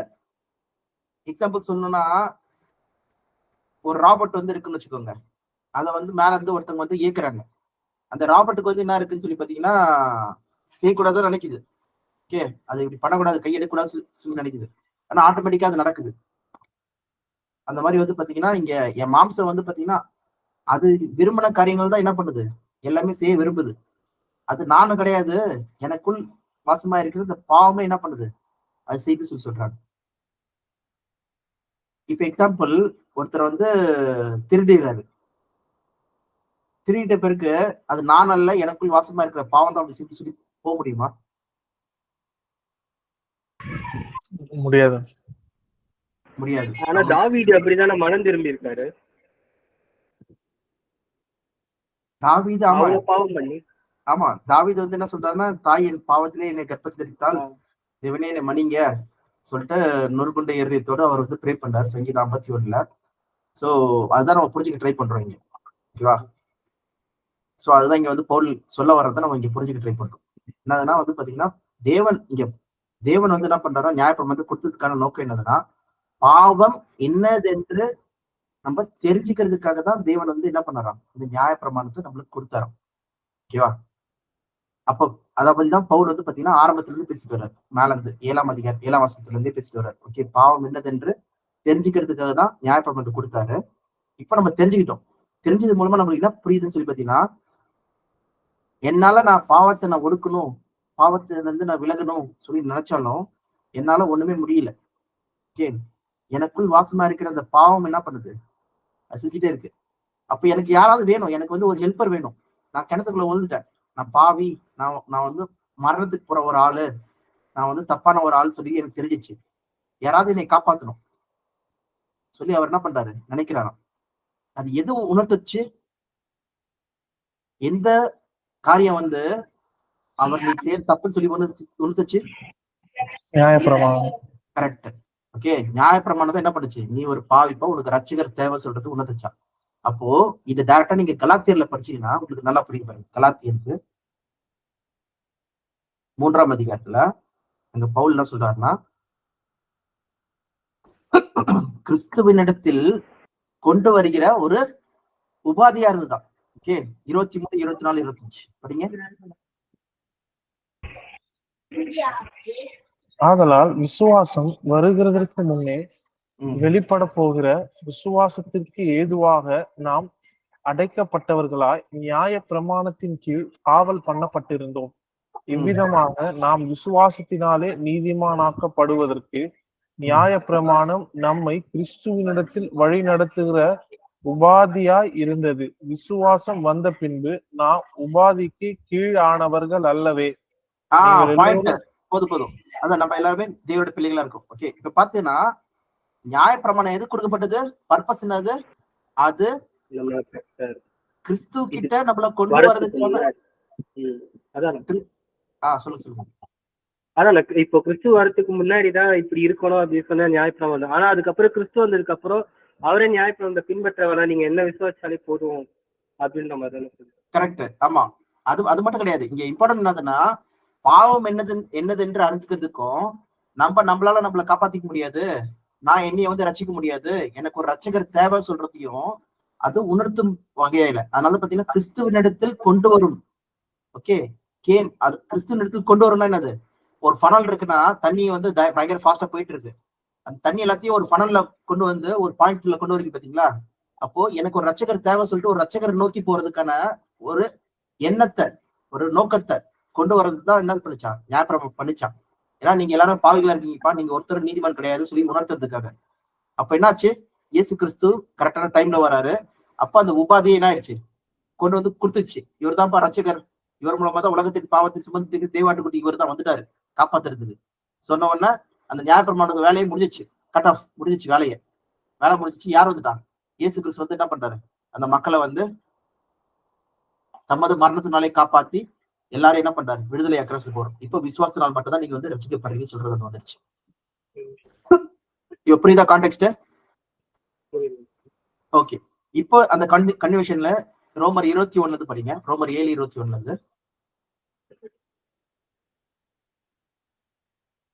ரோமர் 7:21.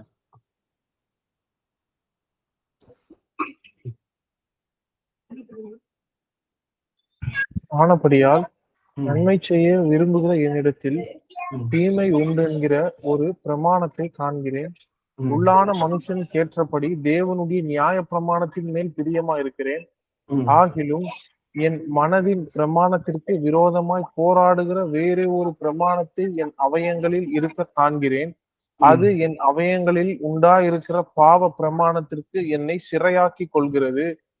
நிர்பந்தமான மனுஷன் நான், இந்த மரண சரீரத்தினின்று யார் என்னை விடுதலையாக்குவார்? நம்முடைய சொல்லிட்டு கர்த்தராகிய இயேசு கிறிஸ்து மூலமாய் தேவனை ஸ்தோத்தரிக்கிறேன். வெயிட் பண்ணுங்க. என்னதுன்னா, நிர்பந்தமான மனிதன் நான் என்ன பண்ணிட்டாங்க கடைசி பாயிண்ட்ல, யாராவது என்னை காப்பாத்த வருவீங்களா சொல்லி கேட்கிறாங்க. அப்போ நியாயப்பிரமாணம் என்ன பண்ணுச்சு, பாவம் என்னன்னு சொல்லி கொஸ்டின் மார்க், எல்லாத்தையும் பாவம், இது பாவம் அது பாவம் சொல்லி சொல்லிச்சு. சரி, அது செய்யக்கூடாது சொல்லி நினைக்கும் போது செய்ய முடியாம இல்ல, நான் செய்யக்கூடாதுன்னு நினைக்கிறேன், நான் செஞ்சிடறேன், செய்யக்கூடாதுன்னு நினைக்கிறேன், செஞ்சிடறேன். ஓகே, எனக்குள்ள என்ன இருக்கு, பாவம் இருக்கிறதுனால நானே வந்து அதுக்கு என்ன பண்றேன், வாலண்டியர் பண்ணிடுறேன். நியாயப்பிரமாணம் ஆவிக்குரியதா இருக்கு, ஆனா நானும் மாம்சத்துக்கு விற்கப்பட்டிருக்கிறேன். ஒரு எக்ஸாம்பிளா நம்ம பார்த்தோம். பாத்தீங்கன்னா, அப்போ அது டைரக்ஷன் எங்க கொண்டு போய் சொல்லி பாத்தீங்கன்னா, நீ வந்து உன்னால வந்து சுய நீதி அடைய முடியாது, நீ வந்து நீதிமானா ஆக முடியாது, உனக்கு ஒரு ரட்சகர் தேவை சொல்லி என்ன பண்ணுது, டைரக்ட் பண்ணுது. அதனால நிர்பந்தமான மனிதன் நான், யார் என்னைய வந்து இந்த பாவ சரீரத்துல இருந்து என்னை காப்பாத்துவாங்க, தேவனே என்னால் நியாயப்பிரமாணத்தின்படி நான் செய்யணும்னு நினைக்கிறேன், முடிய மாட்டேது, நான் பாவியாவ தான் இருக்கிறேன், யாராவது என்னை காப்பாற்ற முடியுமா சொல்லி கேட்கிறாங்க. அப்போ வந்து என்ன சொல்றாரு, தேங்க்ஸ் டு காட், தேவனுக்கு நன்றி. யார் வந்துட்டா டெலிவரர், நம்ம ஆண்டவராகிய இயேசு கிறிஸ்து, the Christ Jesus our Lord, master வந்துட்டாரு. கர்த்தரை ஆண்டவரை நோக்கி நம்ம பார்த்தாலும் எக்ஸாம்பிள், அந்த ஆண்டவர் வந்துட்டார், அவர் மூலமா நான் தேவனை ஸ்தோத்தரிக்கிறேன் சொல்லி இங்கே சொல்றாங்கன்னு சொல்லி பார்க்கணும். ஓகேவா? இப்போ நான் என்ன பண்றேன், நான் மனதினாலே, இப்ப அடுத்த வருஷம் படிங்க அப்படி. ஆதலால் நானே என் மனதினாலே தேவனுடைய நியாய பிரமாணத்திற்கும் மாம்சத்தினாலே பாவ பிரமாணத்திற்கும் ஊழியம் செய்கிறேன்.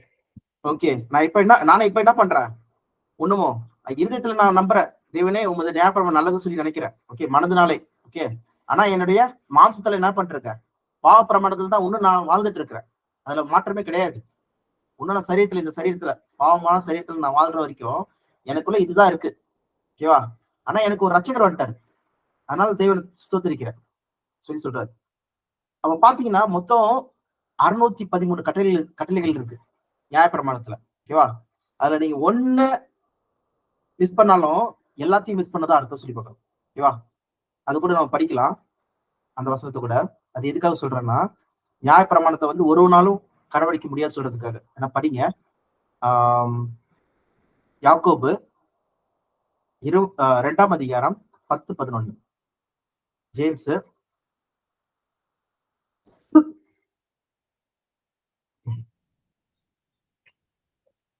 எப்படி எனில், ஒருவன் நியாயப்பிரமாணம் முழுவதும் கை கொண்டிருந்தும் ஒன்றிலே தவறினால் எல்லாவற்றிலும் குற்றவாளியா இருப்பான். ஏனென்றால் விபச்சாரம் செய்யாதிருப்பாயாக என்று சொன்னவர் கொலை செய்யாதிருப்பாயாக என்று சொன்னார். ஆதலால் நீ விபச்சாரம் செய்யாமல் இருந்தும் கொலை செய்தாயானால் நியாய பிரமாணத்தை மீறினவனாய் சுயாதீன பிரமாணத்தினால் நியாயம் தீர்ப்படைய போகிறவனாய் அதற்கேற்றபடி பேசி அதற்கேற்றபடி செய்யுங்கள். ஓகே, அப்ப என்னன்னா, நீ ஒன்ன தவறி உணர்த்து செஞ்சேன்னா, அப்ப நீ என்ன பண்ற, 613ல 612 நீ கடைபிடிச்சிட்டு ஒன்ன மீறினாலும் தப்பாயிடு சொல்லி பார்க்கணும். ஃபார் எக்ஸாம்பிள், இதெல்லாம் வந்து எல்லாருமே ஈஸியா செஞ்சிருவாங்க, கொலை செய்யாதிருப்பாங்க, விபச்சாரம் செய்யாதிருப்பாங்க. ஓகே, நான் அதெல்லாம் பின்பற்றலப்பா, நான்லாம் வந்து நியாயப்பிரமாணத்தை கடைபிடிக்கிறேன்னு சொல்லி சொல்லலாம், அது எக்ஸாம்பிள் பார்க்கலாம். ஆனா நியாயப்பிரமாணத்துல 613 கட்டளைகள்ல இன்னும் எத்தனை கட்டளை இருக்கு? ஃபார் எக்ஸாம்பிள் இங்க காமிக்கிற பாருங்க, how many laws are given to Moses? எத்தனை இருக்கு? 613 கட்டளைகள் இருக்கு. ஓகே, அதுல சில கட்டளைகள் எல்லாம் பாருங்க எப்படிப்பட்ட கட்டளைகள் சொல்லிட்டு. லேவியராகமம் 19:19. லேவியராகமம் 19:19.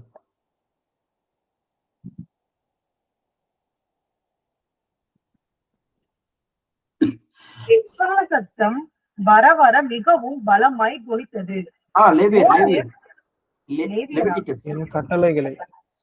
என் கட்டளைகளை கை கொள்வீர்களாக, உன் மிருக ஜீவன்களை வேறு ஜாதியோடு பொழிய விடாயாக, உன் வயலிலே வெவ்வேறு வகையான விதைகளை கலந்து விதையாயாக, சணல் நூலும் கம்பளி நூலும் கலந்து வஸ்திரத்தை உடுத்தாதிருப்பாயாக.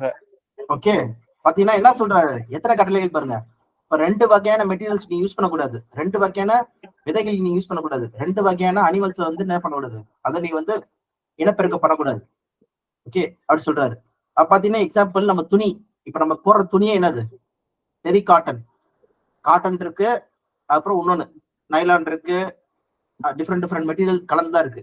அப்ப நம்ம எல்லாருமே என்ன பண்றோம், நியாயப்பிரமாணத்தை மீறுறவங்கள தான் இருக்கும். ஒரு நார்மல் ட்ரெஸ்ல இருந்து, ஓகேவா?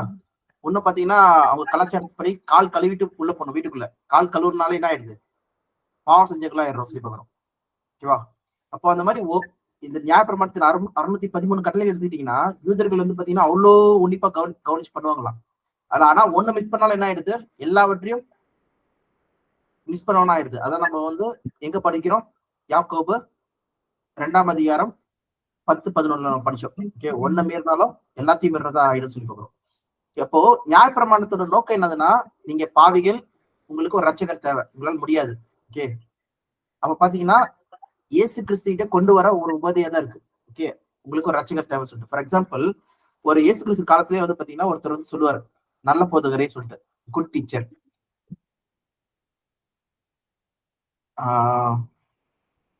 எங்கன்னா குட் டீச்சர் சொல்லிட்டு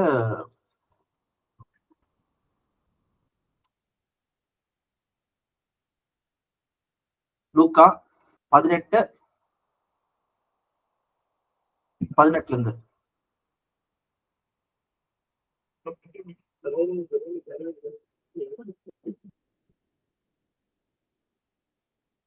பதினெட்டு 18 ஒரு நிமிஷம், நான் ஒன்னு வசனம் கூட எடுத்துக்கிறேன். இதே இது மத்தியில இருக்குன்னு நினைக்கிறேன்.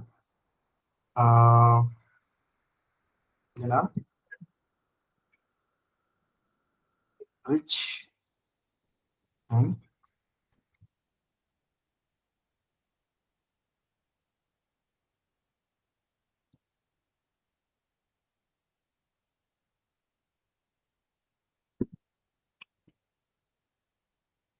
எங்க சொல்றாருன்னா லூக்கா 10ஆம் அதிகாரம் வாங்க, 10:25.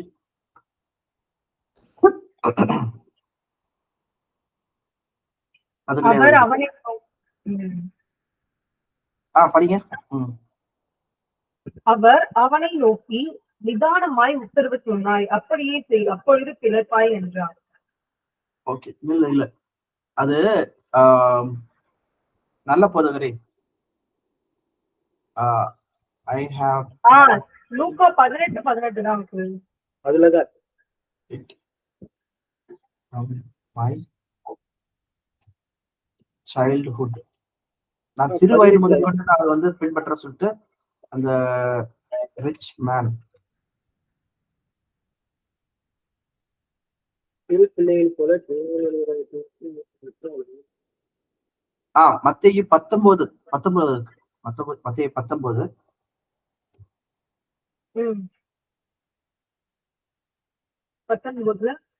19 அதுல வந்து ஒருத்தர் கேக்குறான் பாருங்க, 16 ஆமா 16 கரெக்ட்.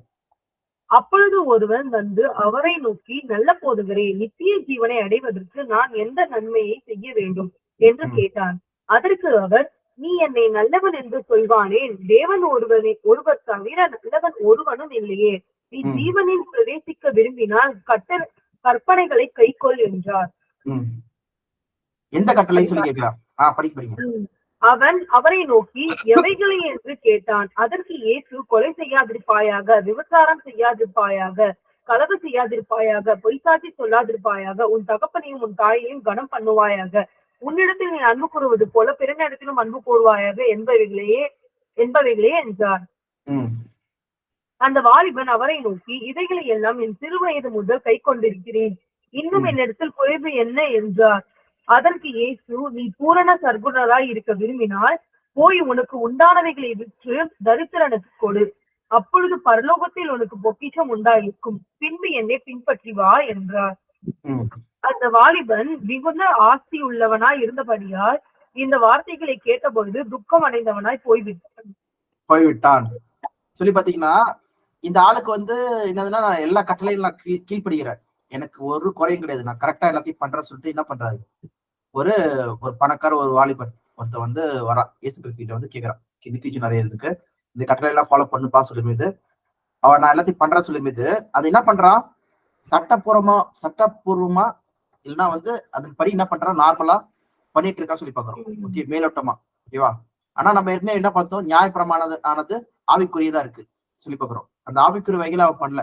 ஃபார் எக்ஸாம்பிள், உன்னை நேசிப்பது போல பிறையை நேசிப்பாயாக சொல்லும்போது அவன் என்ன பண்றான், தன்னை தான் என்ன பண்றான், அதிகமா நேசிக்கிறான். இயேசு கிறிஸ்து என்ன சொன்னாரு, உன்கிட்ட இருக்கிற சொத்து எல்லாத்தையும் என்ன பண்ணு, ஏழைகளுக்கு கொடுத்துரு சொல்லி சொல்றாரு. பின்பு என்னை பின்பற்றி வா, ஓகே, ஃபாலோ மீ சொல்லி மிகப்பெரிய அழைப்புக்கு அழைச்சிருக்காரு, என்னை பின்பற்றி வா சொல்லிட்டு இயேசு கிறிஸ்து. ஆனா அவர் என்ன பண்றாரு, அவர் மிகுந்த கிரேட் வெல்த் ஐஸ்வர்யா இருந்ததுனால அவர்கிட்ட இருந்து அந்த சொத்து போகணும்னு நினைக்கல.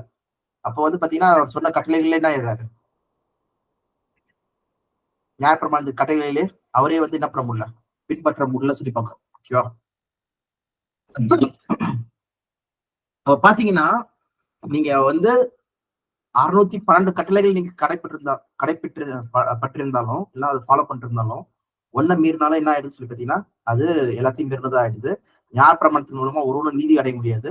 நியாயப்பிரமாணத்தின் மூலமா பாவம் என்னதுன்னு கத்துக்கிறாங்கன்னு சொல்லி பாக்குறோம்.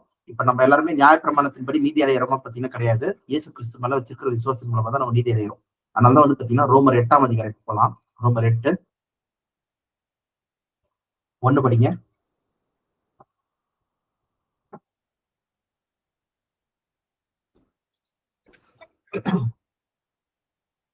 ரோமர் 8:1.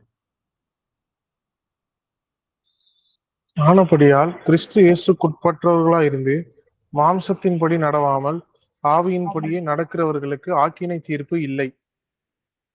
ஓகே, ஆக்கினை தீர்ப்பு யாருக்கு இல்ல? ஆவியின்படி நடக்கிறவர்களுக்கு. கிறிஸ்து இயேசு உட்பட்டவர்களுக்கு.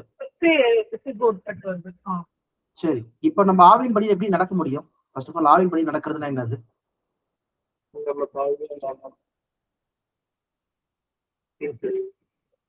சொல்லுங்கப்பா, நீங்க 2 பேர் தான் ஆன்சர் பண்ணணும். அதான் நம்ம இப்போ பாவியா இல்லாம வந்து நம்ம ஜீசஸையும் காடியும் வந்து விசுவாசிச்சா நம்ம ஆவிக்குரிய அது நீங்க ஆவிக்குரிய வகையில நீங்க வந்து ரட்சிக்கப்படுறீங்க. இப்போ வந்து நீங்க எப்படி வந்து அது நிக்கிறீங்க, எப்படி நிக்க முடியும் உங்களால?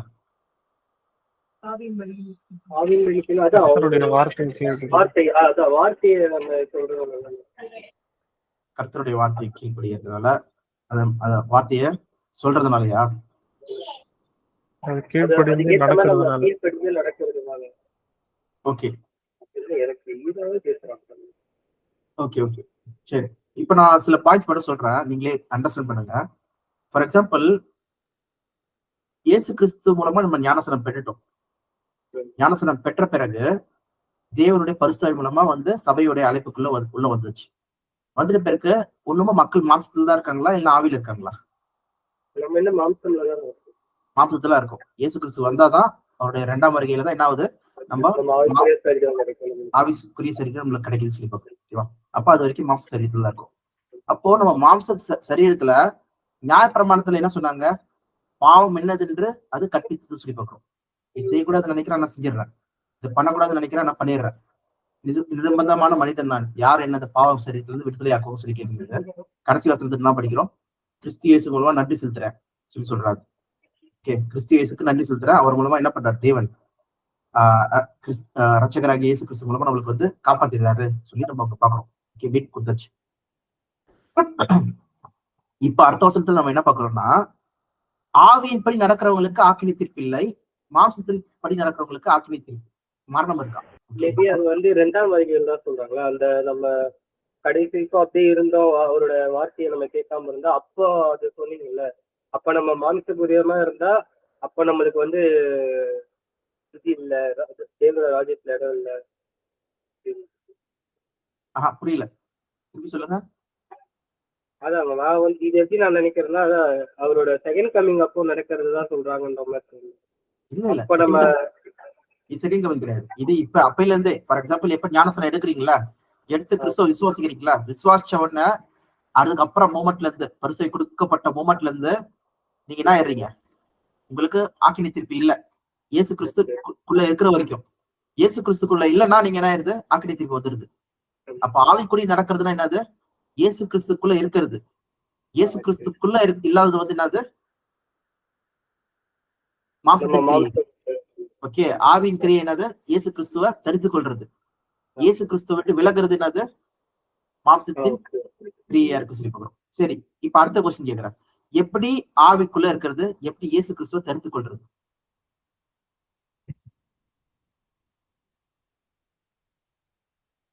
அதுதான் காடோட வேர்ட்ஸை நம்ம சத்தியத்தை பத்தி தெரிஞ்சு நம்ம அறிஞ்சு நடந்தாலே வந்து நம்ம கரெக்ட், அதெல்லாம் ஓகே. நான் ஸ்பெசிஃபிக்கா எந்த ட்ராக் மட்டும் நான் கான்சென்ட்ரேட் பண்றேன்னா, நியாயப்பிரமாணத்து மூலம் பாவம் தெரியுது. கரெக்டா?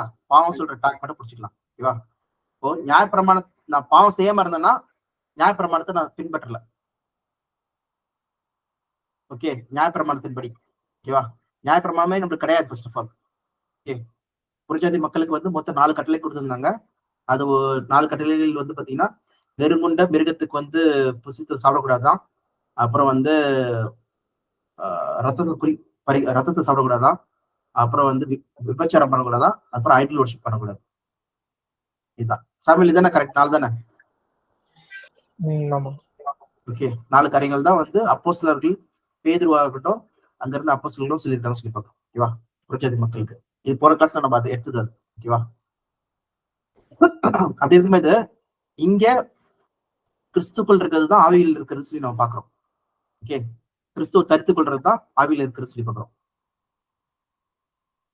அவரை விட்டுட்டு நம்ம திருப்பியும் மாம்சத்துல போறதுன்னா என்ன அர்த்தம் சொல்லி பாத்தீங்கன்னா, நம்ம சுயநீதி இல்லைன்னா செல்ஃபா நம்ம வந்து நீதிமான் அடைய முடியும் சொல்லி ட்ரை பண்றது வந்து பாத்தீங்கன்னா மாம்சத்தின்படி நம்ம செய்யற காரியங்களா இருக்கு சொல்லி பாக்குறோம். ஓகேவா? அப்ப என்ன சொல்றாங்கன்னு சொல்லி பாத்தீங்கன்னா, கிறிஸ்துவின் நீதி. இப்ப ஃபார் எக்ஸாம்பிள் நம்ம வந்து பாவம் செஞ்சிடறோம், தப்பு செஞ்சிடறோம். தப்பு செஞ்சவொடனே நம்ம என்ன பண்ணணும்? தாவீது மனம் திருமணம் மாதிரி உடனடியா மனம் திரும்பணும். நம்ம துணிகரமான தப்பு செய்யணுமா? தப்பு செய்வாங்களா சொல்லி பாத்தீங்கன்னா துணிகரமா செய்யக்கூடாது. இதுதான் வந்து பாத்தீங்கன்னா 2 விதமான பாவங்கள் இருக்கா. இப்ப நீங்க உங்களுக்கு இன்னொரு கொஸ்டின் வைக்கிறேன். ஓகேவா? எங்க போலாம்னா 1 யோவான் 5ஆம் அதிகாரம். பாவத்திலே 2 விதமான பாவம் இருக்கு.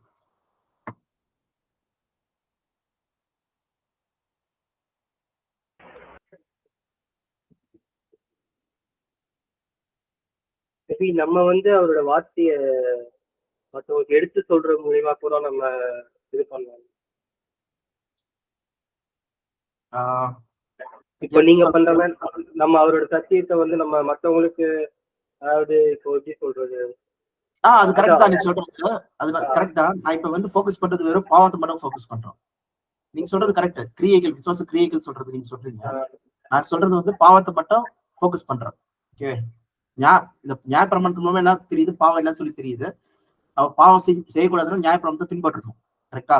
நியாயப்பிரமாணத்தை கட்டளை பொய் சொல்லக்கூடாது, விபச்சாரம் பண்ணக்கூடாது, பகைக்க கூடாது, ஓகே, யாரும் கொலை செய்யக்கூடாது, திருடக்கூடாது சொல்ற கட்டளைகள்லாம் பாத்தீங்கன்னா நியாயப்பிரமாணத்தின் கட்டளைகள். ஓகேவா? அது செய்யாம இருந்தா நான் என்ன பண்றேன்? கரெக்டா நடக்கிறேன். சோ அதனால எனக்கு நீதி வருதுன்னா அது என்னுடைய மூலமா நீதி வருது சொல்லி பார்க்கணும். ஓகேவா? ஆனா ஒருவனும் நீதிமான் கிடையாது சொல்லி பார்க்கிறோம். நீதி அடைய முடியாது. அப்ப கிறிஸ்துவ தரித்துக் கொள்றதுன்னா என்ன பண்றோம்? நம்ம கிறிஸ்துவ மூலமா தான் நம்ம நீதி அடைகிறோம். விசுவாசத்தின் மூலமா நீதி அடைகிறோம். ஓகேவா? அப்போ நியாயப்பிரமாண கட்டளைகள் எல்லாம் இப்ப ஓர வச்சிருக்கோம். என்னதுன்னா கட்டளைகள் கரெக்ட் தான், கொலை செய்யக்கூடாது. இப்ப நம்மளுக்கு கட்டளைகளே இல்லைன்னா கொலை செய்யலாமா, பாவம் செய்யலாமா சொல்லி பாத்தீங்கன்னா அடுத்து நம்ம அதுக்கு வரப்போறோம். அப்ப பாத்தீங்கன்னா இந்த கட்டளைகள்லாம் நியாயப்பிரமாண கட்டளைகள். இப்போ இயேசு கிறிஸ்துவ விசுவாசிக்கிறது மூலமா நம்ம இயேசு கிறிஸ்துவ தரித்துக் கொள்றோம். ஓகேவா? அப்போ நம்ம செய்ய வேண்டிய கிரியைகள் என்னது சொல்லிதான் நம்ம பார்க்க போறோம். ஓகே, இப்போ ஃபார் எக்ஸாம்பிள் இந்த வசனம் படிங்க. இதுல வந்து மரணத்துக்கு ஏதுவான பாவம் இருக்கு, மரணத்துக்கு ஏதுவும் இல்லாத பாவம் சொல்லி போட்டிருக்கு. 1 யோவான் 5ஆம் அதிகாரம் 16-17 படிங்க. 1 யோவான் 5:16. மரணத்திற்கு ஏதுவல்லாத பாவத்தை தன் சகோதரன் செய்ய ஒருவன் கண்டால் அவன் வேண்டுதல் செய்ய கடவன், அப்பொழுது அவனுக்கு ஜீவனை கொடுப்பார். யாருக்கென்றால் மரணத்திற்கு ஏதுவல்லாத பாவத்தை செய்தவர்களுக்கு. மரணத்திற்கு ஏதுவான பாவம் உண்டு, அதை குறித்து வேண்டுதல் செய்ய நான் சொல்லேன். அநீதி எல்லாம் பாவம்தான், என்றாலும் மரணத்திற்கு ஏதுவல்லாத பாவம் உண்டு. ஓகே, அப்போ மரணத்துக்கு ஏதுவான பாவம்னா என்னது, மரணத்துக்கு ஏது அல்லாத பாவம்னா என்னது, இந்த ரெண்டுக்கான டிஃபரன்ஸ் என்ன? மரணத்துக்கு ஏதுவான அதான் அதுலயே நம்ம கெட்ட காரியங்கள்லாம் பண்றது. அதுதான் இப்போ நம்ம காடை பத்தி தெரிஞ்சே சில பேர் தப்பு பண்ணுவாங்கல்ல,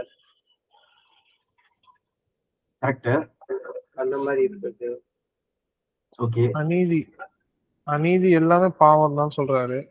கரெக்ட். அதனால என்ன இருக்கு, அநீதியா செய்யறது, ஆனா அது வந்து மரணத்திற்கு ஏதுவான பாவம் அல்ல. அநீதி செய்யறது எல்லாம் நம்ம ட்ரூத் தெரிஞ்சே வந்து சில பேர் பாவம் பண்ணுவாங்க, அது எல்லாமே வந்து மரணத்துக்கு இதுவான பாவம் தான். சரி எனக்கு கிளியரா சொல்லுங்க, மரணத்துக்கு ஏதுவான பாவம் எந்தெந்த பாவம் செஞ்சா மரணத்துக்கு ஏதுவான பாவம், எந்தெந்த பாவம் செஞ்சா மரணத்துக்கு ஏது அல்லாத பாவம்? ரெண்டு பக்கெட் இருக்கு, இதுல எதை வந்து மரணத்துக்கு ஏதுவான பாவத்துல போடுங்க? மரணத்துக்கு ஏதுவான பாவம் கொலை செய்யறது. அதான் கொலை செய்யறது.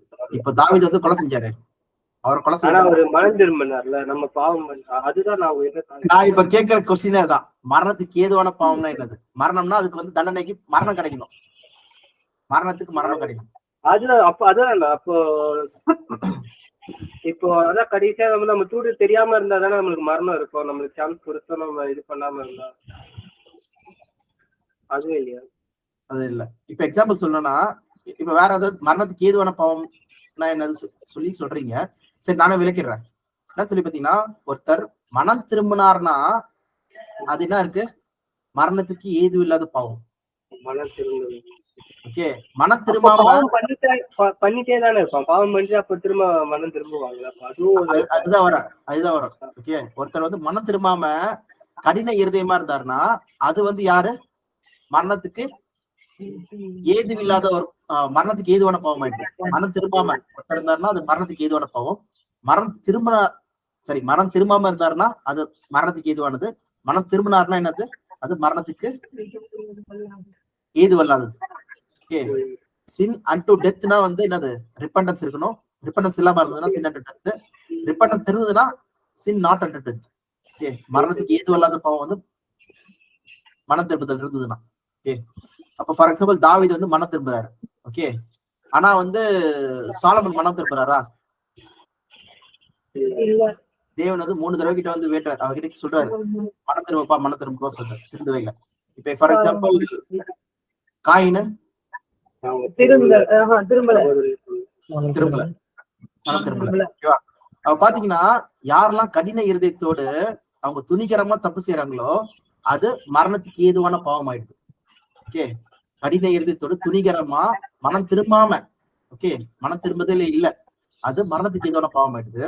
யாரெல்லாம் மனம் திரும்புறாங்களோ அவங்க எல்லாம் என்ன ஆயிடுறாங்க, மரணத்துக்கு ஏது இல்லாத பாவத்தை செய்யறாங்கன்னு சொல்லி பாக்குறோம். ஓகேவா? இதான் டிஃபரன்ஸ். இது ஏன் இப்படி சொல்றோம் சொல்லி பாத்தீங்கன்னா, அவரே சொல்லுவார். யார் சொல்லுவா சொல்லி பாத்தீங்கன்னா, யோவானே சொல்லுவாரு. 1ஆம் அதிகாரத்துல 19ஆம் வசனம் படிங்க, 9ஆம் வசனம் இருக்கு. 1 யோவான் 1ஆம் அதிகாரம்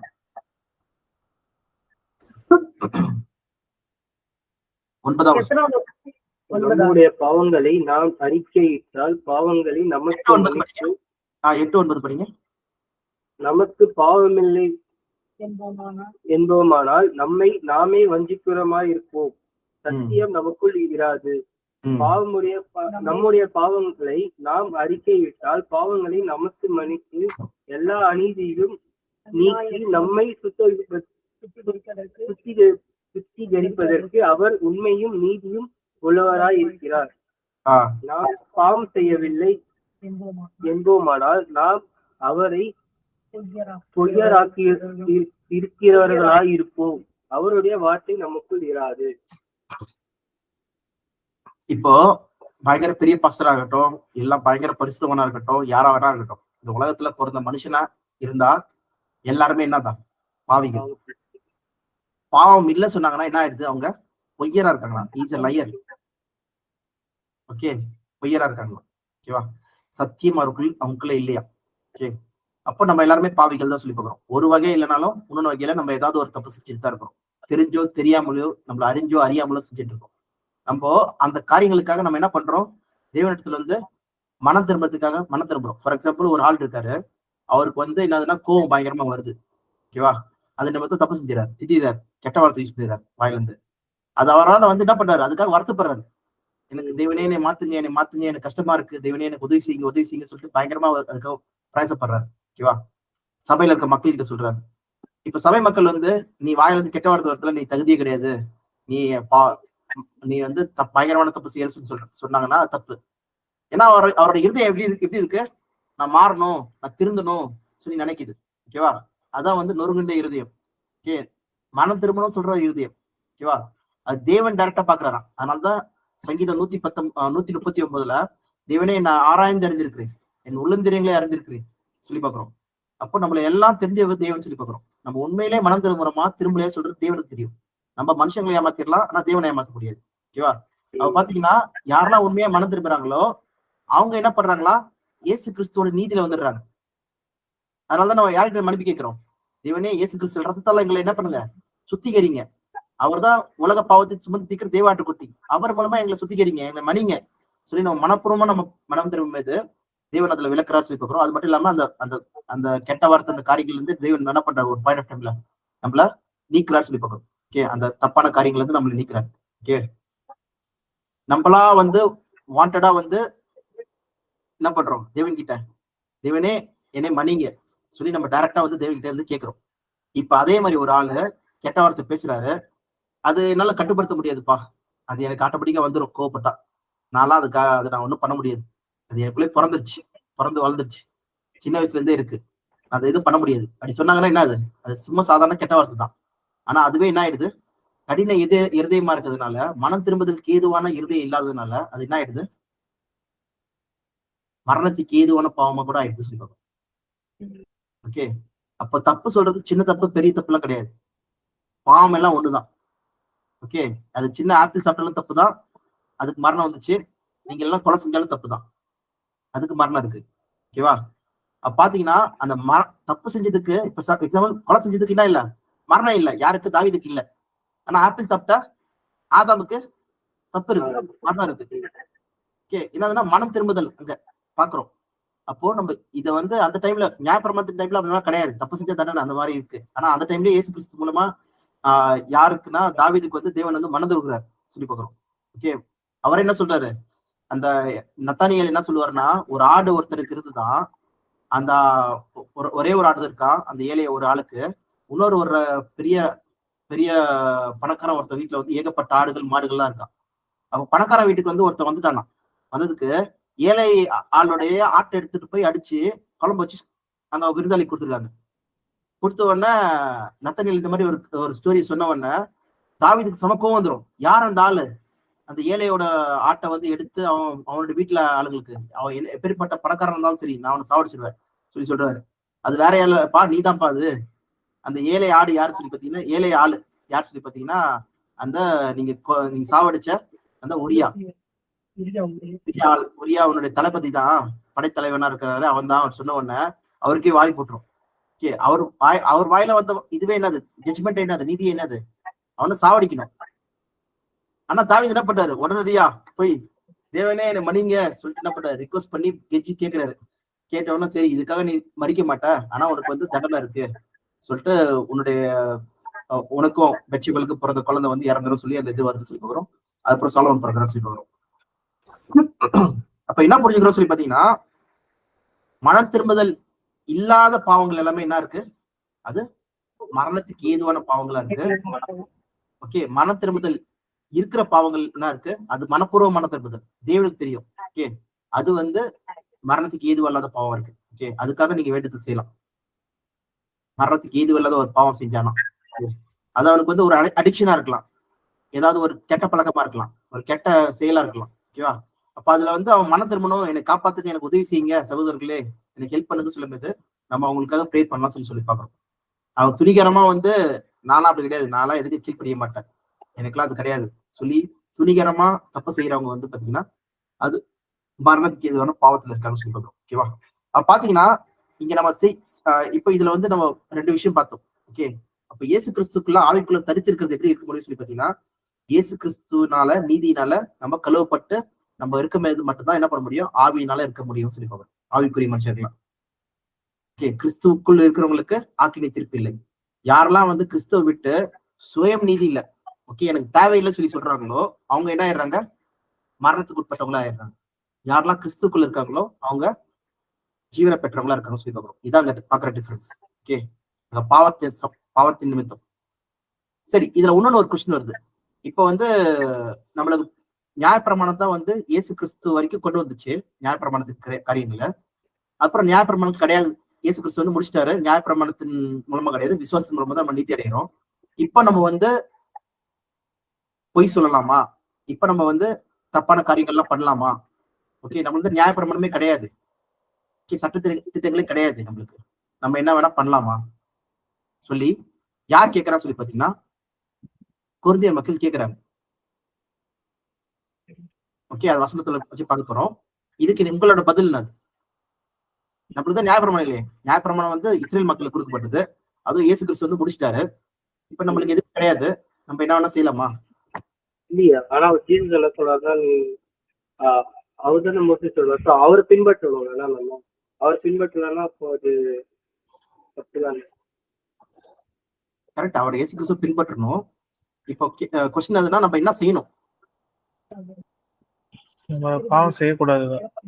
பாவம் செய்யக்கூடாது. இப்ப நம்மளோட ரேஸ் வந்து ஃபார் எக்ஸாம்பிள் இஸ்ரேல் மக்கள் இருக்காங்க. இந்த கொஸ்டின் எல்லாம் புரிஞ்சுக்கோங்க. இஸ்ரேல் மக்களுக்கு வந்து என்னதுன்னா நியாய பிரமாணத்தின் கட்டளைகள் மூலமா தான் என்ன கிடைச்சது? ஜீவன் கிடைச்சது. ஓகே, கட்டளை பின்பற்றினா உங்களுக்கு என்ன கிடைக்கும்? ஜீவன் இருக்கு. The man who does will live. என்னது? அதன்படி நடக்கிறவங்களுக்கு ஜீவன் இருக்கு சொல்லி பார்க்கிறோம். ஓகேவா? ஆனா அது யாராலும் பெற்றுக்கொள்ள முடியல, ஏன்னா அது ஆவியா இருக்கு, மனுஷங்களும் மாம்சத்துல இருக்காங்க சொல்லி பார்க்கிறோம். அப்ப இயேசு கிறிஸ்து விசுவாசிக்கிறது மூலம் என்ன ஆச்சா? ஜீவன் கிடைக்குது எல்லாருக்குமே. ஓகேவா? அப்ப நியாயப்பிரமாணம் கிடையாது. இப்போ நான் செய்ய வேண்டிய கிரியைகள், ஃபார் எக்ஸாம்பிள் யூதர்களுக்கு இஸ்ரேல் மக்களுக்கு செய்ய வேண்டிய கிரியைகள் ஜீவனை பெறுவதற்கு நியாயப்பிரமாணம், அது இப்ப இல்ல. நம்ம செய்ய வேண்டியது என்னதுன்னா இயேசு கிறிஸ்து விசுவாசிக்கணும். அப்ப விசுவாசிச்சா மட்டும் போதுமா? நம்ம செய்ய வேண்டிய கிரியை என்ன?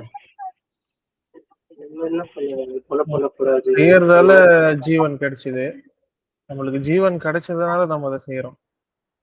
செய்யறதுனால ஜீவன் கிடைச்சதுனால நம்ம என்ன செய்யறோம்? நியாயப்பிரமாணத்தை பின்பற்றோம். இதான் பாயிண்ட். புடிச்ச பாத்தீங்களா? இதுதான். இப்ப என்ன ஆகுதுன்னா இந்த தப்பு தான் யார் செஞ்சாங்க சொல்லி பாத்தீங்கன்னா கலாத்தியர் செஞ்சாங்களாம். ஓகே, கலாத்தியர் என்ன செஞ்சாங்க? ஆவியில வந்துட்டு திருப்பி நியாயப்பிரமாணத்தை ஃபாலோ பண்ண ஆரம்பிச்சிட்டாங்களாம்.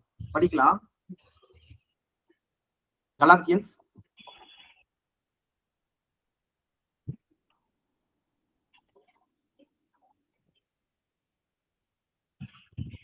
2ஆம் அதிகாரம் நினைக்கிறேன். 2 இல்ல, 3ஆம் அதிகாரம் 3:1 படிங்க. புத்தி இல்லாத கலாத்தியரே, நீங்கள் சத்தியத்திற்கு கீழ்ப்படியாமற் போகத்தக்கதாக உங்களை மயக்கினவன் யார்? இயேசு கிறிஸ்து சிலுவையில் அறையப்பட்டவராக உங்கள் கண்களுக்கு முன்பாக பிரத்யட்சமாய் உங்களுக்குள்ளே வெளிப்படுத்தப்பட்டிருந்தாரே. ஒன்றை மாத்திரம் உங்களிடத்தில் அறிய விரும்புகிறேன். நியாய பிரமாணத்தின் கிரியைகளினாலேயோ விசுவாச கேள்வியினாலேயோ எதினாலே ஆவியை பெற்றீர்கள்? ஆவியினாலே ஆரம்பம் பண்ணின நீங்கள் இப்பொழுது மாம்சத்தினாலே முடிவு பெற போகிறீர்களோ? நீங்கள் என்ன சொல்றாரு? நீங்க ஆவியில ஆரம்பிச்சிட்டீங்க, இயேசு கிறிஸ்துவ விசுவாசிச்சீங்க. புறஜாதி மக்களே, உங்களுக்கு நியாயப்பிரமாணம் கிடையாது, இயேசு கிறிஸ்துவ விசுவாசிச்சீங்க. நீங்க திருப்பி ஏன் வந்து நியாயப்பிரமாணத்தை ஃபாலோ பண்றீங்க? இத்தனை வகையில புத்தியினவர்களா? அது கிடையாதுன்னு சொல்லி பாக்குறோம். அப்புறம் படிங்க அப்படியே. இத்தனை பாடுகளையும் வீணாய் பட்டீர்களே, அவைகள் வீணாய் போயிற்றே.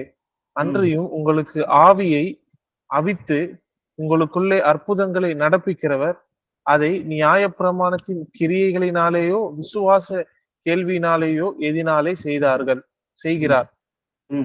அப்படியே ஆபிரகாம் தேவனை விசுவாசித்தான், அது அவனுக்கு நீதியாக எண்ணப்பட்டது. ஆகையால் விசுவாசமா அப்ப என்ன சொல்ல வர? இதன் மூலமா என்ன தெரிய வருது பாத்தீங்கன்னா, நம்ம செய்ய வேண்டியது வந்து அடுத்த விஷயம், நெக்ஸ்ட் சாப்டர், நெக்ஸ்ட் பாயிண்ட் வந்து பாத்தீங்கன்னா இயேசு கிறிஸ்து விசுவாசிக்கிறோம். விசுவாசிச்ச பிறகு நம்ம செய்ய வேண்டிய கிரியை என்ன கிடையாது? நியாயப்பிரமாணத்தின் கிரியை கிடையாது. திருப்பி நியாயப்பிரமாணத்துக்கு போனீங்கன்னா என்ன ஆயிடும்? புத்தியீனமான கலாத்தியர் ஆயிடுவோம். ஓகே, திருப்பி நியாயப்பிரமாணத்தை பின்பற்றவங்களா ஆயிடுவோம், சுயநீதியை தேடுறவங்களா ஆயிடுவோம், இஸ்ரேல் மக்கள் மாதிரி நம்ம ஆயிடுவோம். ஓகே, அப்ப நம்ம செய்ய வேண்டிய கிரியை என்ன சொல்லி பாத்தீங்கன்னா, இன்னத்தை விசுவாசிக்கிறீங்களோ அந்த விசுவாசத்தை என்ன பண்ணுமா? அறிக்கையிடணுமா? விசுவாசத்தை அறிக்கையிடணும். இயேசு கிறிஸ்துவை விசுவாசிக்கிறீங்க. சீஷர்களுக்கு சொன்ன வார்த்தை என்னது? உலகமெங்கும் போய் எனக்கு சாட்சியா இருங்கள், உலகமெங்கும் போய் எனக்கு சுவிசேஷத்தை அறிவிங்க, ஓகேவா, என்னை பின்பற்றுங்கள் சொல்லி சொன்னதுதான் அந்த கட்டளையே. சோ அதை நம்ம செய்யும்போது ஆட்டோமேட்டிக்கா நமக்குள்ள சரீரத்துல இருக்கிற என்ன இருக்குமா? எல்லா வித தப்பிதமான காரியங்கள் எல்லாமே என்ன ஆகுமா? நீங்கிடுமா? அப்ப ஆவிக்குரிய கிரியைகள் செய்யும்போது இயேசு கிறிஸ்துவை விசுவாசிக்கிறோம். அந்த ஆவிக்குரிய கிரியைகளை நம்ம எவ்வளவு செய்யறோமோ. இப்ப நான் கிளாஸ் இருக்கிறது எதுக்காக காரணம்னா, ஏன் ரட்சிப்பை நான் தக்க வச்சுக்கிறதுக்காக நான் என்ன பண்றேன்? வாய்களை அறிக்கையிடுறேன்.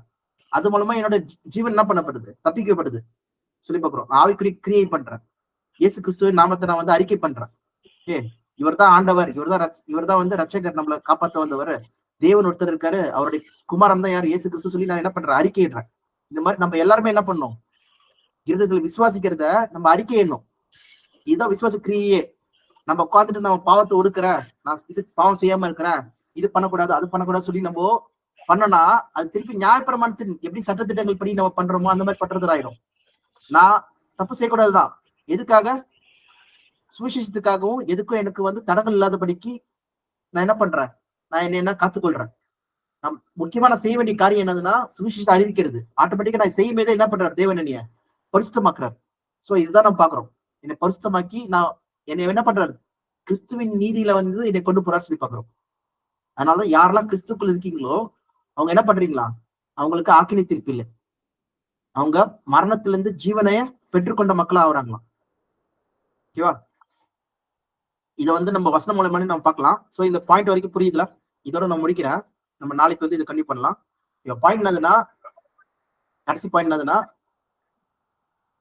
நம்ம மனம் திரும்பி கிறிஸ்துவ ஏத்துக்கொண்ட பிறகு நம்ம ஜீவனை தக்க வச்சுக்கணும்னா, இல்லைன்னா நம்ம வந்து அந்த ரட்சிப்பை நம்ம தக்க வச்சுக்கணும்னா நம்ம விசுவாசிக்கிறத நம்ம அறிக்கையிடணும்.